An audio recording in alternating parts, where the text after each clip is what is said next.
Welcome to my channel, Planning with Maserati. I'm going to be doing the daily scripture reading for January 16th, which is 1 Peter 4:12 through 13.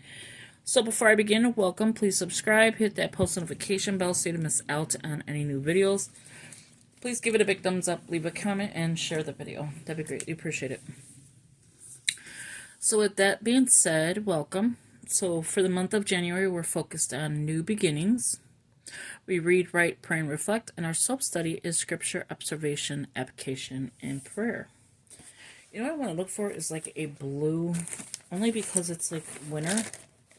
I feel like it's like a blue month. I don't know if I have it in here. If not, I'll just do a different color.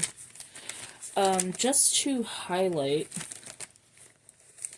the self-study. And I don't think I have a blue one in here.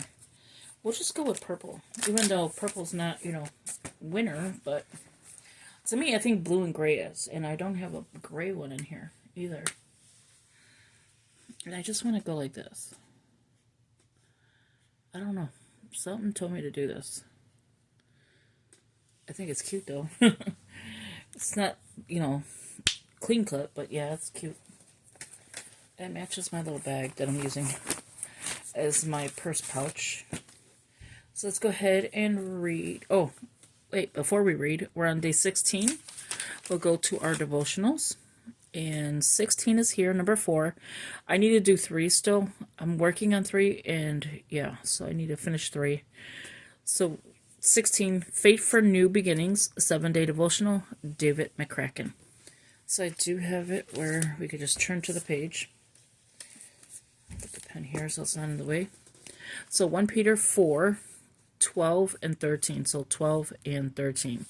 It says, Beloved, do not think it strange concerning the fiery trial which is to try you, as though some strange thing happened to you. So this is the NKJV.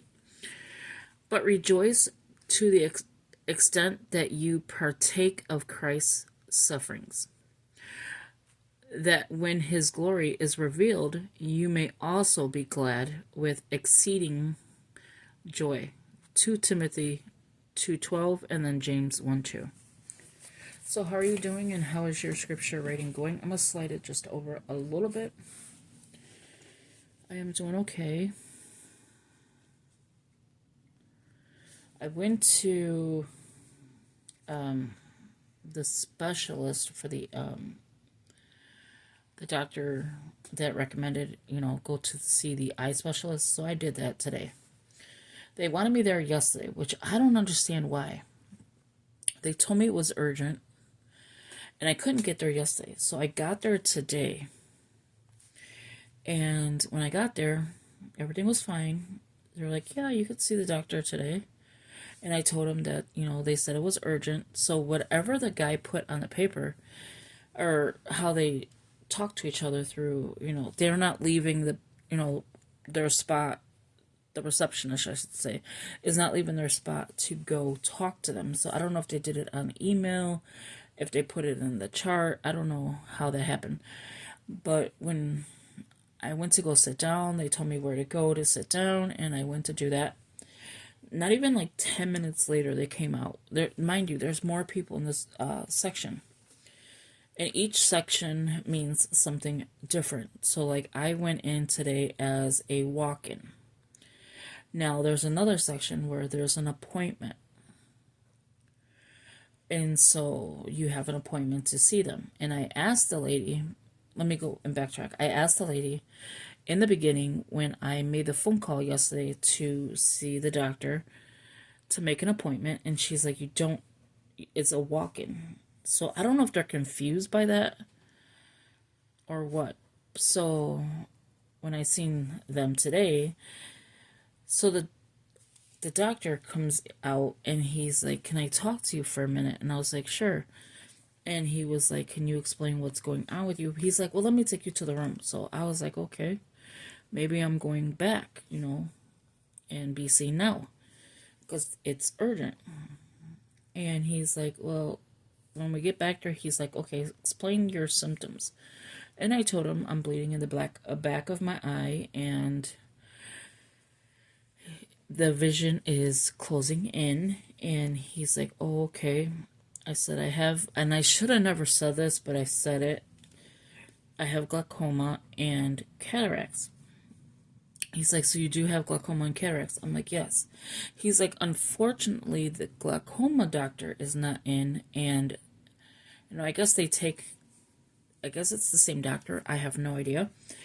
And so I was like, but they told me it's urgent to come here. I called yesterday. They told me to get here yesterday or to go to the ER. He's like, well, the doctor won't be until Thursday. So these people that I was going to see were only, I was supposed to see the actual ophthalmologist. And so when I was talking to, he's a student. He's a resident. I guess a student, resident, I don't know how it works. And so I was explaining everything, and I was telling him everything. Wait, I don't want to mess up. I'm getting confused here. Suffering that when. Okay. So I was like, well, they told me yesterday to come because it's an emergency. He goes, how long have you been having this? I said, with the left eye for about 2 years. He's like, since it's been a couple years, and he's not letting me like finish the sentence, but he was more worried about the cataracts and the glaucoma, which didn't make any sense. And he's like, well, there is going to be the doctor here Thursday. And it's true, the doctor will be there Thursday. The problem with that is they wanted me to make an appointment. And I would have an appointment to see the doctor at a certain time. But if you do come late, they will see you. It's just, I seen that today. They were, saying about the guy coming late. And I was like, okay, so what do I do? And he's like, why don't you come back, make an appointment, unless you want to wait. We can do like your vision stuff. But really, you're going to have to come back anyway to see the other doctors. And he kept going on about the glaucoma. And I was like, okay, I'll wait. So the person in the car had to wait outside because it was extremely no parking. Like, there was no parking. So I was like, okay, fine. I'll wait.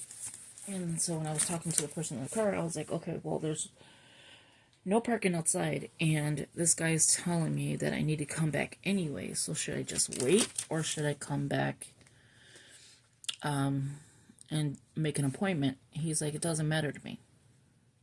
Do whichever one you need to. So I was like, okay. So I waited a few minutes, and he's like, oh, they're telling me to move. I was like, you know what, I'll just make the appointment, because it's not going to make any sense if this guy is telling me the truth, that you will have to come back regardless on Thursday. And I was like, okay, I'll just make the appointment. So I did that. And I got an appointment, not this week, but next week, because they're booked up on Thursday. So the 17th is Ephesians. So now it's closer than the appointment I had for my regular specialist for the eye. And so I don't know if I'm going to see the one that he's recommending or what. I still have not colored this in yet. I got to find what I do with my blue pen, my blue highlighter. And I was like, okay, that's fine. But yeah, so I made an appointment. So I won't know really anything until Thursday now. Hopefully I'll find something out.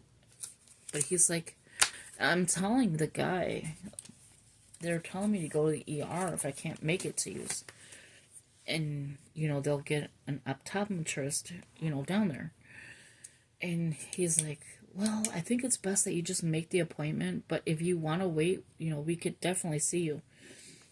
I was like, no, that's okay. I'll just, no, I was like, I'll wait. But when I went to the guy at the receptionist, and he's like, well, you could wait, or you can just make this appointment, but we're booked up on Thursday. I said, no, I'll just make the appointment.